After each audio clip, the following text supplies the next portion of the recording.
우리 야고보서 말씀을 계속 주일마다 나누고 있는데 지난주 설교 제목은 하나님을 가까이 하라 하는 것이었습니다. 우리 성도님들 기억을 한번 되새겨 보시면 좋겠습니다. 하나님을 가까이 하라라고 말씀을 하면서 야고보 선생은 그 방법을 우리에게 제시하고 있는데 그것은 성도들과의 싸움, 다툼을 내려놓아라 하는 것이었죠. 눈에 보이지 아니하는 하나님을 가까이 하는 방법이 눈에 보이는 성도와 화해하는 것이고 눈에 보이는 성도를 사랑하시는 것이다 하는 것, 이것 우리 기억할 필요가 있습니다. 요한일서 4장에는 이것을 좀 더 분명히 말씀하고 있는데요. 누구든지 하나님을 사랑하노라 하고 그 형제를 미워하면 이는 거짓말이다 이렇게 표현합니다.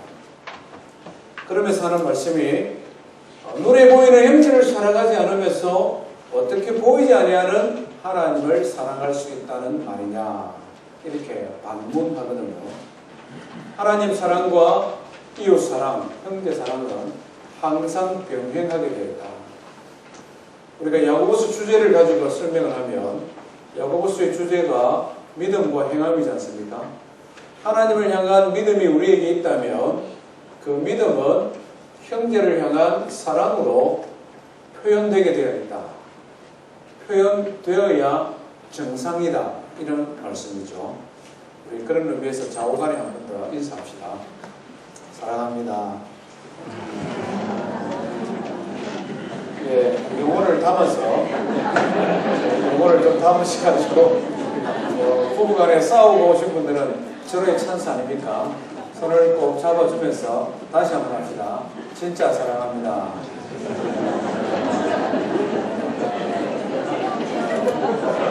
네, 얼굴들 보니까 진짜 사랑하는 것 같습니다.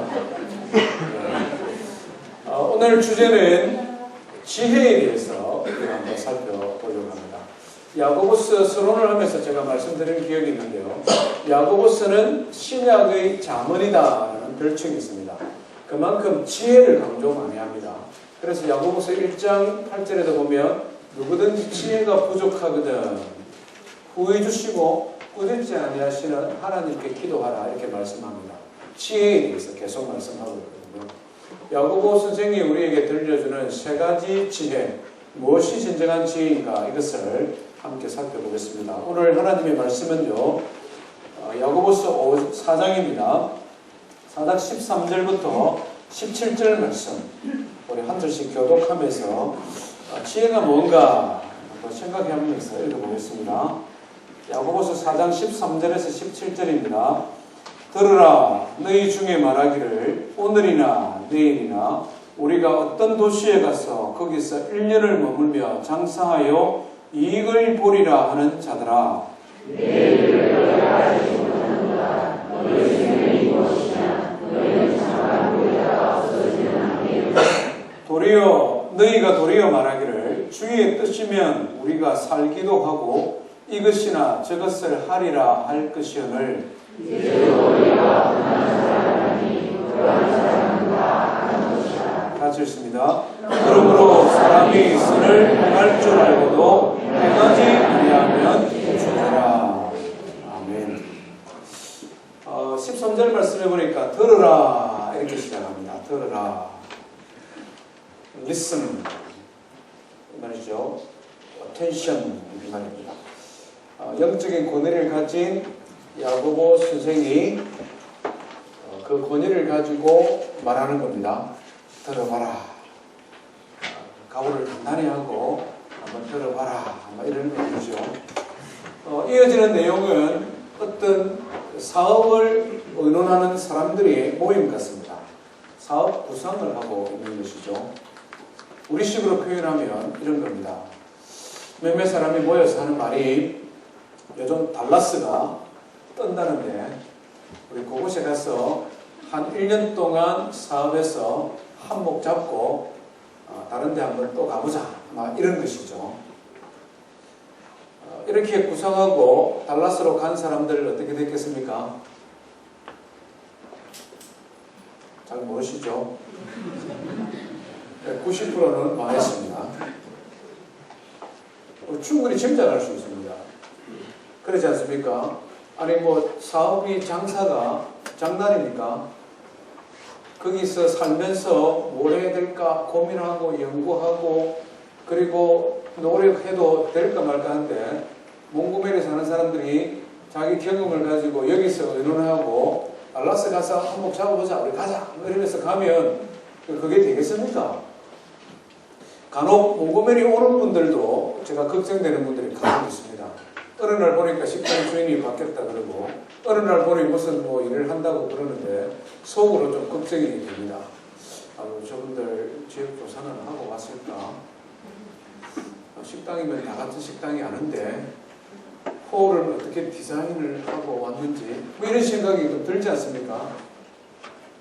지역조사도 없이 뛰어들었다가 어려움을 당하는 사람들을 종종 보게 됩니다. 그런데 야고보 선생이 이 편지를 기록할 당시에 유대인들은 조금 상황이 달랐던 것 같습니다. BC 586년에 이스라엘이 남쪽 유다가 바벨론에 의해 멸망당하고 이스라엘 백성들은 전 세계로 흩어졌습니다. 그리고 약 600년 정도 시간이 흘러서 야고보 선생이 이 편지를 기록할 때가 AD 50년에서 60년 정도 되는 시점이거든요. 말하자면 한 600년 정도 세월이 흐르면서 전쟁 포로로 난민으로 흩어졌던 유대인들 중에서 열심히 일한 사람들, 능력 있는 사람들, 지혜로운 사람들 중에 비즈니스에 역량을 발휘하는 사람들이 생기기 시작을 했고 이 야고보 선생이 편지를 기록할 이 당시에는 지중해 인근에서 유대인들이 사업에 특별한 능력을 가진 사람들로 인정받기 시작했습니다. 주로 무역업, 금융, 보습, 세공 이런 데 탁월했습니다. 로마가 점점점 팽창하는 시대였는데 로마는 군대가 굉장히 강했고 그 군대의 지휘관들이 은퇴를 하게 되면 은퇴 연금을 지급해야 되는데 로마 재정이 한계가 있기 때문에 그 은퇴하는 고급 장교들에게 땅을 나눠줬습니다. 그들이 점령한 땅을 뭐 빌립보라든지 뭐 고린도라든지 북아프리카에 있는 여러 도시들 지금 우리가 아는 도시들 땅을 나눠주면서 그 땅에 정착하고 그 땅을 개발하도록 했습니다. 신도시가 새롭게 개발해가는 과정 속에서 굉장히 인정을 받고 인기가 있었던 사람들이 누구냐면 이 유대인들 무역하는 사람들이었다는 것이죠. 왜냐하면 유대인들이 약 600년 동안 그들 나름대로의 이 네트워크를 만들었기 때문에 새롭게 도시가 개발되기 위해서는 많은 인적 자원도 필요하고 자본이 필요했는데 유대인들이 들어가면 그것이 비즈니스가 크고 그것이 번창해질 수 있기 때문에 인기가 좋았다는 것이죠. 오늘 보면은 이와 같은 것을 배경에 두고 지금 기록을 하고 있는 것입니다. 유대인들은 돈을 버는데 자신만만한 사람들이라는 것이죠. 그것을 경험을 통하여 이미 많이 해왔다는 것입니다. 그래서 많은 유대인들이 거기에 또 도시가 하나 생긴다는데 우리 한번 가볼까? 가서 한번 투자하고 한몫 잡고 또 빠져나올까? 이런 의논을 하고 있다는 것입니다. 그런데 중요한 것은 유대인들뿐만 아니라 유대인들 중에 예수 믿는 사람들 우리가 앞에서 쭉 살펴봤지 않습니까? 유대인들 중에서 예수 믿는 사람들은 로마와 동료 유대인들에게 핍박을 받는다고 했지 않습니까? 지금 살고 있는 동네에서 지금 핍박을 받고 있는 겁니다. 그런데 저 지중해 연안에 또 다른 도시가 개발되고 있고 거기에 많은 유대인들이 몰려간다고 하니까 우리도 함께 가서 그곳에서 장사하고 그곳에서 한미천 잡고 한번 성공해보는 것이 어떻느냐 이렇게 의논하는 사람들에게 야고보 선생이 경고를 하는 것입니다. 뭐라고 경고합니까? 우리 14절 말씀 한번 같이 읽어볼까요? 시작. 내 일을 너희가 알지 못하는구나.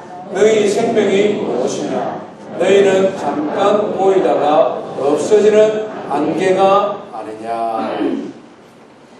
자신만만한 사람들, 뭐든지 자기 계획대로 하면 이룰 수 있고 그것을 통하여 돈을 많이 벌 수 있다고 생각하는 사람들에게 야고보 선생이 들려주는 인생의 첫 번째 지혜는 무엇이냐? 인생의 연약함을 알아라 하는 것입니다. 그러면서 14절 제일 밑에 뭐라고 말합니까? 너희는 잠깐 보이다가 없어지는 안개니라. 어느 도시에 간다는 계획도 허무하고 그곳에서 1년을 머물면서 장사를 하고 장사가 끝나면 한미천 잡는다는 그 모든 생각들이 너무 자신만만한 그들에게 인생이 안개인 것을 알지 못하느냐, 이렇게 지금 말씀하고 있는 것입니다. 야고보 선생은 인생의 연약함에 대해서 앞에서도 한번 언급을 했는데요. 1장 10절에 보면 들으라 부자들아 이렇게 말합니다. 우리 부자에 대해서는 다음 주에 한번 살펴볼 텐데요. 들으라 부자들아 이렇게 말을 하면서 너희들의 그 부가, 너희들의 삶이 풀과 풀의 꽃과 같음을 알지 못하느냐, 또 이렇게 말했습니다. 온 세상을 새파랗게 뒤덮고 있는 풀이지만 어떻습니까? 우기가 끝나고 건기가 다가오면 기온이 떨어지면 한순간에 메말라 사막처럼 되어져 버리는 중동의 기후를 보면서 하는 말입니다. 그래 풀과 풀의 꽃처럼 무성하다고 자신만만하느냐? 인생은 쓰리 한 번에 그냥 사라져버리는 풀과 그 풀의 꽃과 같다라고 말씀하고, 지금은 온 세상을 뒤엎어서 한 치 앞을 볼 수 없을 만큼 덮고 있는 안개와 같지만 조금 있다가 해가 뜨면 사라져버리고 없는 안개와 같은 것이 인생이다. 그리고 이 일에 있어서는 예외란 없다.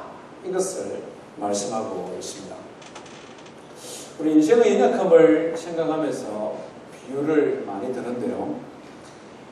제가 책을 보니까 이런 비유도 있더라고요. 재미나는 이야기죠. 그러나 교훈하는 바가 좀 있는 것 같습니다. 어느 여름날 메뚜기와 하루살이가 만나서 열심히 놀았습니다. 수영도 하고 재미나는 놀이도 하고 실컷 놀고 이제 날이 저물러 가며 어두워졌습니다. 그래서 메뚜기가 아쉬운 마음으로 하루살이에게 말하죠. 내일 보자.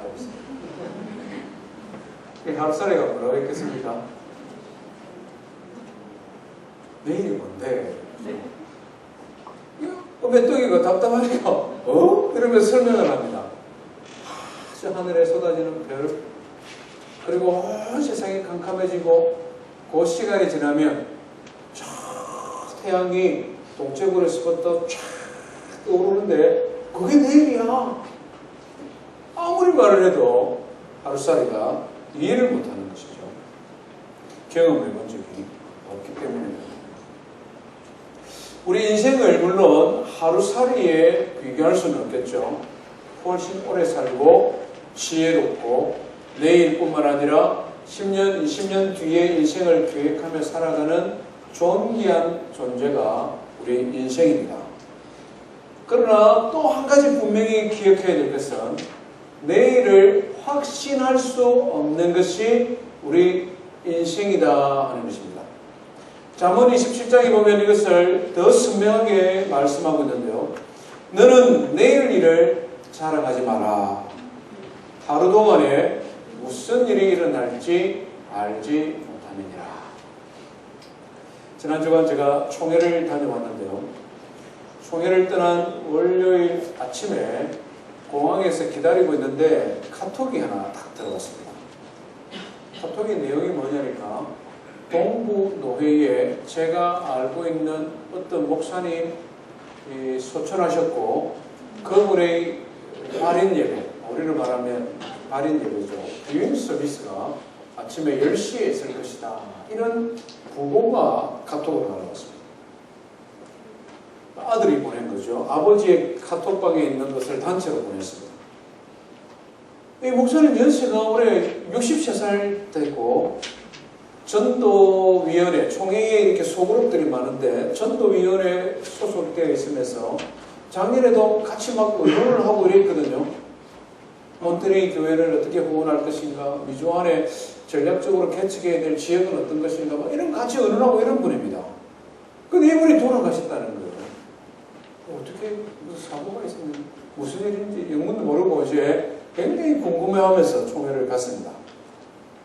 갔는데 이야기를 들어보니까 일주일 전에 뇌졸중이 있었고 일주일 동안 병원에서 실험하시다가 이제 돌아가신 것입니다.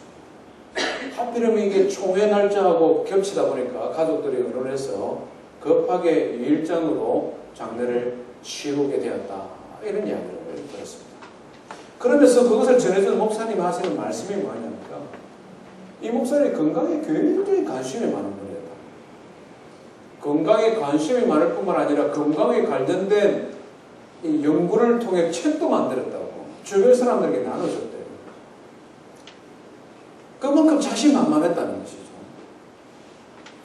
그런데 결과적으로는 뇌졸중에 의해서 일어나지 못하고 결국 하나님의 은혜를 받고 말았습니다.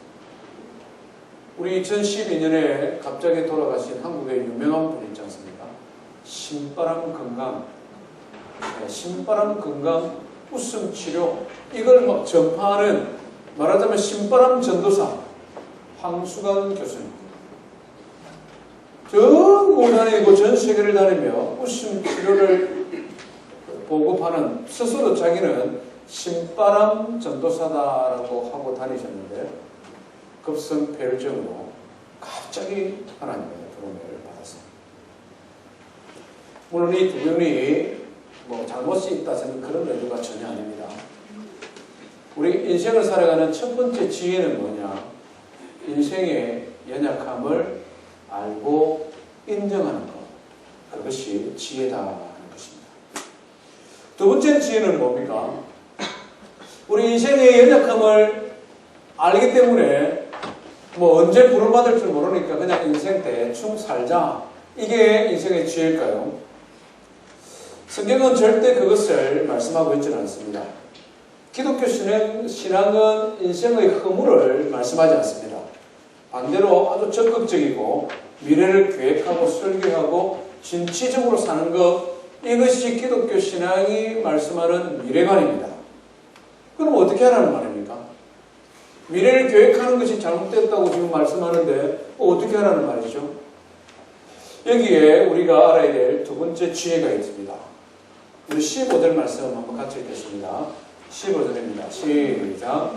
너희가 도리어 말하기를 주의 뜻이면 우리가 살기도 하고 이것이나 저것을 하리라 할 뜻이오늘. 여기 중요한 단어가 있죠. 주의 뜻이며, 주의 뜻이며. 야고보가 말하는 지혜가 바로 이것이라는 것이죠. 야고보 선생은 우리 사람이 장래의 계획을 세우는 것을 비난하고 있지 않습니다. 그것 자체가 잘못되었다고 말씀하고 있지 않다는 것이죠. 단지 인생이 하나님을 인정하지 않은 것, 마치 자기가 미래를 결정할 수 있다고 생각하는 그것을 지적하고 있는 것이죠. 그러면서 하는 말이 주의 뜻이거든. 주님의 뜻 안에서 미래를 계획하고 준비하는 것, 이것이 진짜 지혜다. 이것을 지금 말씀하고 있는 것입니다. 미래를 계획하되 하나님의 뜻 안에서 하나님의 살아계심을 인정하고 그 하나님의 지혜를 구하는 것, 이것이 진짜 지혜다 하는 것입니다. 이걸 우리가 조금 더 깊이 생각해 볼 필요가 있습니다. 예수 안 믿는 사람 제쳐두고 예수 믿는 사람들 중에 미래를 계획하고 준비하는 데 있어서 이 양극단의 두 가지 견해가 있습니다. 별로 고민 안 하는 분들도 오늘 한번 고민해 보십시오. 첫 번째는 어떤 부류냐면 하나님께서 모든 것을 주관하신다. 그렇기 때문에 우리가 어떻게 행하든 하나님의 뜻이 이루어질 뿐이다. 그렇다면 고민할 필요가 뭐냐? 내가 어떻게 살든 결과적으로 하나님의 뜻이 이루어지니 인생 한번 재밌게 살아보자. 이렇게 생각합니다. 심지어는 어떻게 생각하느냐면 모든 것을 계획하고 주관하시고 이끌어가시는 분은 하나님이시기 때문에 인간이 뭔가 죄악된 것을 계획하고 그것을 추진하고 그래서 악한 일을 행한다 하더라도 결과적으로 그것을 이루시는 분은 하나님이시지 않느냐. 악의 책임이, 결과에 대한 책임이 하나님께 있지 않느냐. 이렇게 말합니다. 궤변론자들이 간혹 있다는 것이죠. 이 사람들에게 있어서 최고의 신앙인은 누구냐면 가룟유다입니다. 이 사람들에게 있어서 최고의 영웅은 본디오 빌라도입니다. 왜 그렇습니까? 인류 구원을 위해 하나님께서 계획을 세웠고 그 구원 계획에 쓰임받은 사람이 가룟유다요 본디오 빌라도다. 이렇게 말을 합니다. 이 말 되는 거죠? 예, 사탄교 사람들이 이런 생각을 많이 합니다. 이런 주장을 합니다. 우리 인간이 악을 계획하고 그것을 실천에 옮겨서 세상에 악이 발생하지만 정말 하나님의 역사의 주관자라면 그 책임 하나님께 있지 않느냐. 그러니까 마음 놓고 악을 저질러라. 이렇게 이야기하는 겁니다. 반대쪽에는 어떤 사람들이 있느냐면 하나님은 살아계신 것이 분명하고 역사의 주관자가 되시지만 사람들 개개인의 삶에 있어서는 세밀하게 간섭하지 아니하신다. 내가 무슨 생각을 하고 무슨 계획을 하고 어떤 일을 추진하든지 그것은 하나님께서 너에게 주신 자유의지이기 때문에 자유롭게 생각하고 판단하고 자유롭게 살아라. 그러나 그 결과에 대한 책임이 너에게 있기 때문에 너는 성경적으로 살아야 된다. 이렇게 말을 합니다. 둘 다 조금 의미가 있는 것 같습니다. 그런데 성경적인 세계관이 아닌 것은 분명합니다. 성경은 이 두 가지를 동시에 말씀합니다. 신학적인 용어를 이것을 하나님과 인생의 협업이다 이렇게 말합니다. concurrence라는 단어를 사용하고 있다는 것이죠. 미래를 계획하고 준비하고 그것을 살아가는 것은 우리 인생에게 주어진 몫이 맞다. 우리의 책임이 맞다는 것이죠. 그렇다고 해서 하나님께서 아무것도 안 하시고 하나님께서 그냥 팔짱 끼고 계시고 우리 인생의 모든 삶을 우리 인간이 책임져야 되는 것은 아니다는 거죠. 역사를 주관하시고 우리의 생각과 계획 속에 하나님의 생각과 계획을 반영시키심으로 하나님의 뜻을 이루어 가신다. 이것이 성경이 말씀하는 인생의 미래에 대한 관이라는 것입니다. 예를 들면 좀 이런 것입니다. 하나님께서 온 세상의 구원을 위해 예수님을 이 세상에 보내시고 십자가에 달려 죽게 하심으로 인류 구원을 위한 계획을 세웠다는 것이죠. 하나님의 구원 계획입니다. 그러나 이 일에 악한 계획을 하고 악한 결정을 내리고 악한 삶을 살았던 가룟유다나 본디오 빌라도는 그 행위에 대한 책임이 하나님께 있는 것이 아니라 본인에게 있다. 자신에게 있다는 것이죠. 예수님은 가룟유다를 향하여 뭐라고 판단하셨습니까? 저는 태어나지 않았으면 차라리 더 좋은 인생이었다. 사도행전 2장 23절에 가룟유다와 본디오 빌라도를 향하여서 그리고 예수님을 십자가에 못 박는 일에 내어준 사람들에 대하여 뭐라고 말합니까? 베드로 사도가 설교하면서 하나님께서는 인류 구원을 위한 계획을 세웠으나 저들은 저들의 악한 본성을 향하라 악을 행하였으므로 거기에 마땅한 심판이 있을 것이다. 이것이 성경이 우리에게 주는 교훈이라는 거죠. 이 두 가지가 좀 헷갈립니까? 우리 인간의 지혜를 가지고 인생에게 주어진 자유의지와 그 결과에 대한 책임이 하나님께서 모든 것을 주관하신다는 것을 100% 이해하는 것이 조금 어려울 수도 있습니다. 어쩌면 모순처럼 보일 수도 있습니다. 그러나 마음 깊이 묵상해 보면 이것이 우리 인생을 위한 하나님의 얼마나 크고 놀라운 사랑인지를 알게 된다는 것입니다. 제가 설명을 해볼 거예요. 하나님께서는 우리를 하나님의 형상 따라 지으시고 말씀하셨습니다.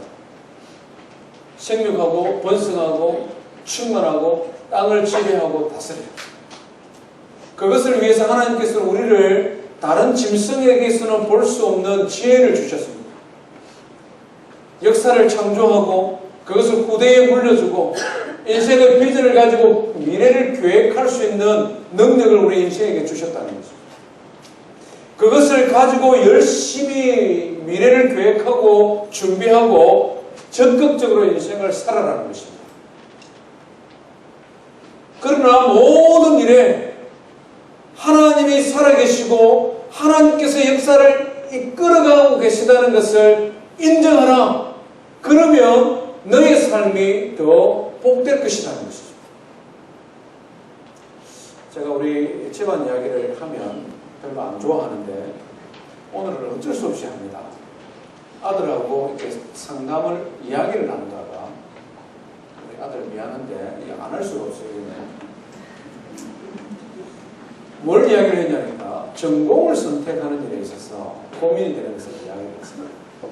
자기가 전공을 선택하고 전공을 바꾸는데 어떤 이야기를 합니까?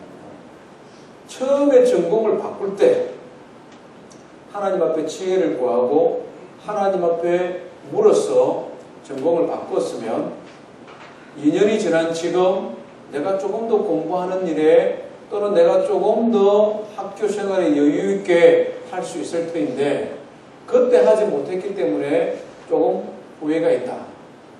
더 나아가서 그때 내가 하나님 앞에 좀 더 신실하게 좀 더 신중하게 하나님 앞에 여쭤보았으면 좋았을 텐데 그러지 못했기 때문에 지금 현재 내가 조금 어려움이 있는 것에 대해서 고민이 된다. 우리 성도님들도 아마 이런 비슷한 경험을 해본 적이 있을 것입니다. 지금 나의 삶이 좀 힘들다. 비즈니스가 좀 어렵다. 내가 좀 고민되는 일이 있다는 거죠. 그런데 그것이 돌이켜보면 2년 전에 3년 전에 무엇인가 선택할 그때에 하나님 앞에 신실하지 못했고 기도하지 못했고 하나님의 뜻과는 관계없이 무엇인가를 선택했는데 그 결과 때문에 지금 내가 힘들어서 어쩔 수 없이 내가 이것을 책임져야 되니까 힘들고 어렵다는 것입니다. 만약에 하나님께서 우리 인생에 개입하지 아니하시고 말 그대로 내가 나의 모든 인생에 책임이 있고 그 선택을 전적으로 내가 책임져야 된다면 이 말씀이 이 고민이 맞는 말이죠. 그러나 우리 하나님 그런 분 아니다는 것입니다. 내가 지금 힘들고 어려운데 과거에 내가 잘못된 선택인 것 때문에 하나님께서 그래 너 3년 전에 내가 잘못 선택했지. 그때 내한테 의논했으면 그때 네가 나한테 기도했으면 이런 고생 안 할 텐데 그때 너 나한테 잘못했기 때문에 앞으로 3년 동안 5년 동안 더 고생해. 결국 내가 잘못한 선택이니까 너 책임이 너에게 있어. 우리 하나님은 이런 분이 아니라는 것이죠. 우리 하나님은 너에게 내가 전적으로 선택했기 때문에 그 책임도 전적으로 너의 것이니 너가 더 고생하라고 하시는 분이 아니라는 것입니다. 로마서 8장 26절 이후에 성경이 우리에게 뭐라고 말씀합니까? 모든 것이 합력하여 선을 이룬다고 하나님은 말씀하지 않습니까? 하나님을 사랑하는 자, 그 뜻대로 부르심을 입은 자에게는 모든 것이 합력하여 선을 이루게 하시는 이가 하나님이라는 것이죠. 인생을 계획하고 그것을 진행하고 그것에 대한 책임이 나에게 있는 것이 맞습니다. 그래서 내가 뒤돌아보니 3년 전에 좀 더 하나님 앞에 기도하고 좀 더 하나님의 은혜를 구하고 그때 잘 선택했으면 지금 현재 내가 고생을 좀 덜 할 것인데 그것이 맞습니다. 그러나 또 한 가지 분명한 사실은 비록 그때 내가 하나님 앞에 믿음으로 구하지 못하고 비록 그때 내가 신실하게 하나님의 뜻을 구하지 못하였다 할지라도 하나님은 선하시고 어려운 분이시고 나를 사랑하시되 나의 허물과 연약함까지도 사용하셔서 하나님의 선하신 목적을 위하여 선하게 인도하시는 하나님이심을 믿으시기를 바랍니다. 이게 예수 믿는 거잖아요. 이게 살아계신 하나님을 의지하고 우리가 미래를 살아가는 힘이잖아요. 만약에 우리가 과거에 우리 인생의 모든 결정에 대한 책임이 전적으로 나에게 있다면, 그래서 그 결과가 나의 결정연대로 100% 이루어진다면 우리는 하나님을 신뢰할 필요가 없습니다. 우리가 연약하고 어리석고 미련하여 잘못 선택했으나 하나님은 나보다 더 나를 잘 아시는 분이시고, 하나님은 우리에게 좋은 것 주기 원하시는 분이시고, 그래서 우리가 우리의 과거를 돌아보며 하나님 앞에 회개하며 지금이라도 하나님 뜻을 돌이키시고 나에게 가장 좋은 것을 주시는 합력하여 선을 이루시는 하나님께서 나의 허물조차 하나님의 선한 목적을 위하여 사용하여 주십시오. 너희 그 일을 이루어 가실 수 있는 분이 하나님인 것을 믿으시기를 바랍니다. 야고보가 말하는 지혜가 이것이 진짜 지혜죠. 야고보 선생은 사람들을 기업하는 사람들, 비즈니스 하는 사람들을 예를 들어 이 말씀을 주고 있습니다. 하지만 이것은 오늘 모든 성도들에게 주신 하나님의 말씀입니다. 우리 삶에 있어서 가장 자신 있는 부분, 내가 지금까지 여러 번 성경을 경험해 본 부분, 그래서 더 이상 하나님 앞에 물을 필요도 없이 이것은 내 생각과 내 경험대로 하면 또 다른 성공을 할 수 있다라고 자신만만한 영역 속에서도 하나님을 인정하시기를 바랍니다. 하나님 앞에 물어보시기를 바랍니다. 하나님 앞에 하나님의 뜻을 구하고 하나님의 도우심을 구할 때에 우리 인생의 시행착오를 줄일 수 있는 것이죠. 그 하나님의 선하신 뜻 안에서 인생을 계획하고 준비하고, 그리하여 하나님께서 우리에게 주시는 성취, 성공을 경험하는 성도 되기를 주의 이름으로 축원드립니다. 이것이 두 번째 지혜다. 인생을 살아가는 세 번째 지혜는요, 이 모든 것을 알면서도 하지 않는 것, 그것을 말씀하면서 무엇이 지혜인지를 알면 그것을 실천으로 옮겨라, 이렇게 말씀하고 있습니다. 우리 17절 말씀 한번 같이 읽어봅니다. 17절입니다. 시작. 그러므로 사람이 선을 행할 줄 알고도 행하지 아니하면 죄니라. 이 선을 행할 줄 알고도 하지 않는 것이 죄니라. 이 선이 무엇인가 고민하기 이전에 야고보 선생이 말하는 선이라는 것은 앞에서 언급했던 두 가지입니다. 지금 지혜가 무엇인지를 가르쳐 줬잖아요. 인생의 연약한 것을 알고 모든 계획 속에 하나님의 뜻을 구하는 것이 진짜 지혜다. 이것을 가르쳐 줬습니다. 그러므로 이 말이죠. 이 두 가지를 알았다면, 이것이 선한 것이요 이것이 위로부터 오는 지혜라는 것을 알았다면 그것을 행해라. 그런데 행하지 않으면 뭐라고요? 죄다, 이 말이죠. 하나님 주시는 지혜를 알고도 듣고도 그것을 행하지 않는 것이 죄다, 이렇게 말합니다.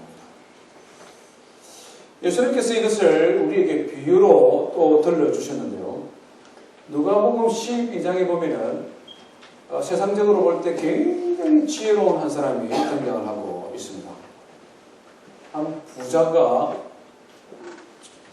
부자입니다. 이미 한 부자가 농사를 지었는데 농사가 너무 잘 되는 거예요.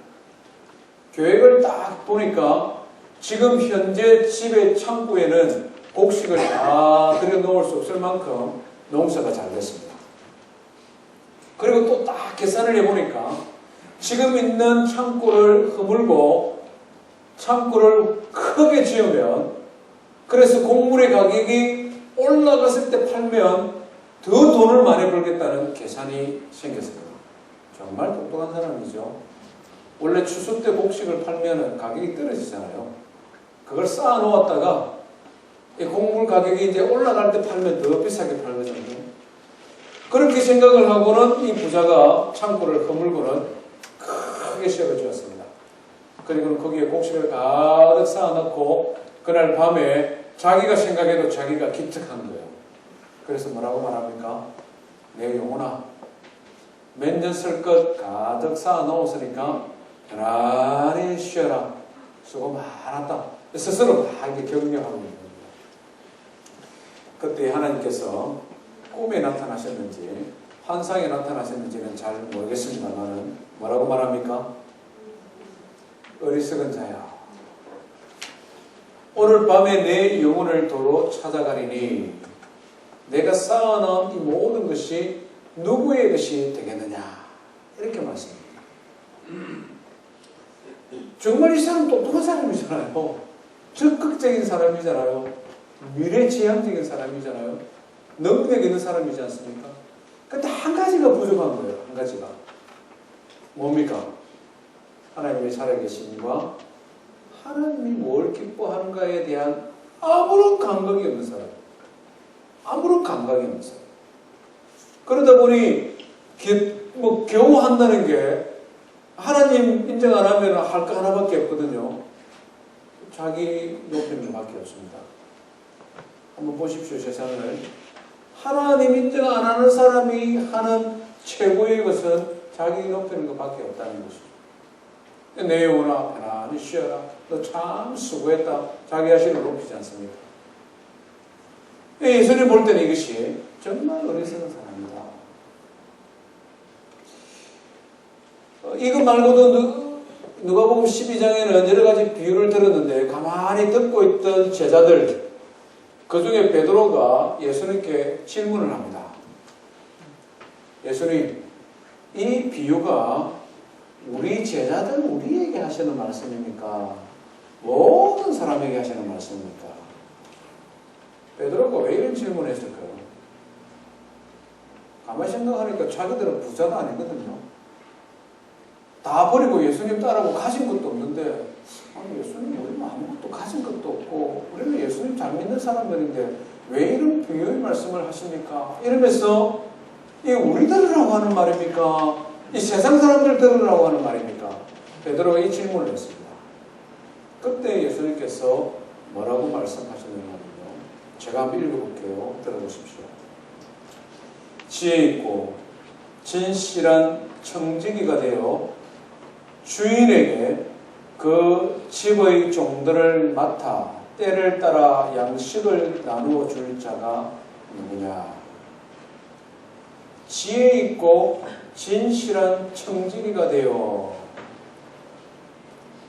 예수님께서는 베드로야, 너뿐만 아니라 모든 인생에게 주는 말씀인데, 이 비유의 말씀은 정말 지혜가 무엇인지를 가르쳐주는 말씀이다.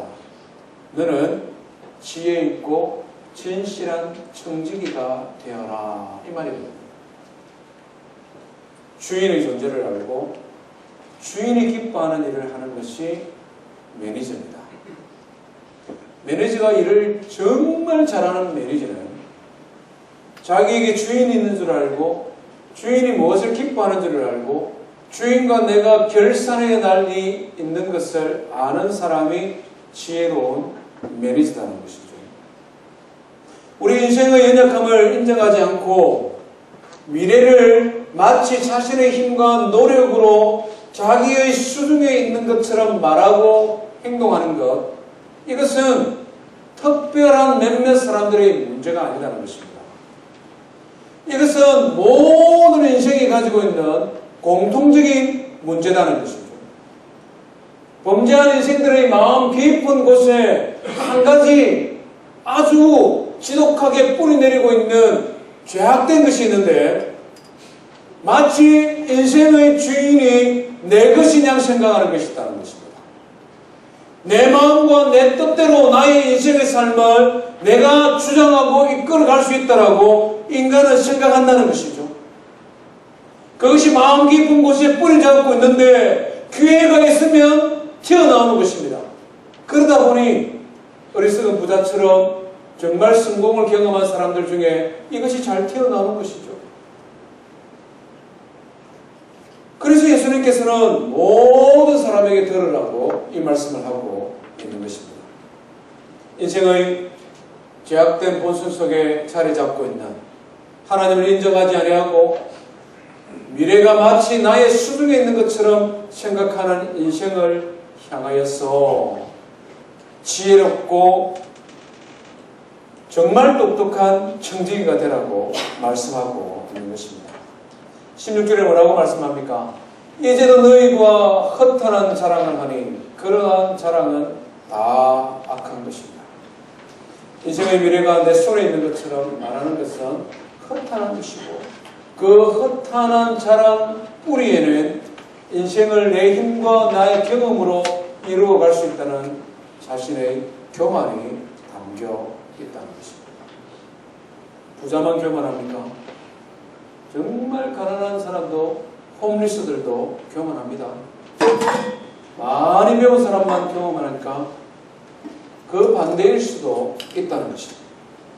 인생의 성취를 경험한 사람만 교만합니까? 인생의 실패를 반복하면서도 고집을 꺾지 않는 사람들이 얼마나 많이 있는지를 몰라요. 인간 본성의 문제다는 것이죠. 그래서 야고보는 이것을 악이다, 선이 무엇인지 알면서도 행하지 않는 것을 악이다, 이렇게 말씀하고 있습니다. 진정한 지혜의 세 번째는 뭡니까? 알았으면 고치는 것입니다. 무엇이 선인 줄 배웠으면 그것을 우리의 삶에 적용하는 것입니다. 오늘 야고보 선생은 우리에게 세 가지 지혜에 대하여 말씀해 주고 있습니다. 인생은 안개와처럼 연약하여 내일을 장담할 수 없는 것이 인생이라는 것입니다. 미래를 계획하고 장래를 준비할 때에 하나님의 살아계심을 인정하고 그 하나님 앞에 여쭈어보고 하나님이 기뻐하는 것이 무엇인지를 계획하는 것, 이것이 지혜라고 말씀합니다. 인생의 지혜에 대하여 들었으면 우리의 경험에 비추어서 나의 생각이나 나의 판단이 아니라 하나님의 말씀에 순종하며 살아가는 것이 진정한 지혜라고 말씀합니다. 저 우리 모든 성도님들의 삶 속에서 야고보 선생이 들려주는 지혜를 통해 진정한 지혜를 배우고 인생의 시행착오를 줄이고 하나님 앞에 축복된 삶을 누리기를 주님의 이름으로 축원드립니다.